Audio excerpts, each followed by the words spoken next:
Hi guys! Welcome back to my another mini vlog.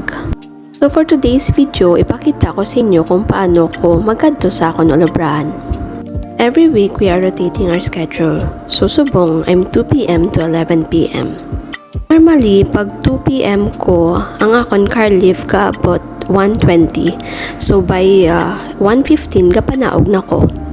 My accommodation is only 5 minutes away from the bus stop. If I'm in mid-shift, inasuksok ko gud akong specs to protect my eyes kay may astigmatism ko. So, tip ko para sa inyo kung mangita ka mo balay, mas better lapit sa bus station or sa metro station kay para convenient sa inyo. Mga 5 minutes lang ako nulat, ara na akong car lift, nangamon car lift kay iyaman lang ka Starbucks kag Bath and Body ang nakasakay. So now, we are about to pick up one of our partners na located sa Alnada.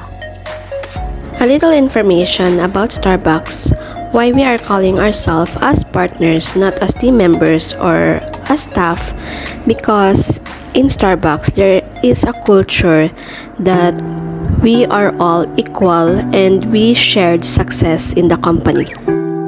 A culture that everyone is welcome and all are accepted. That's why racism is a big no in the company.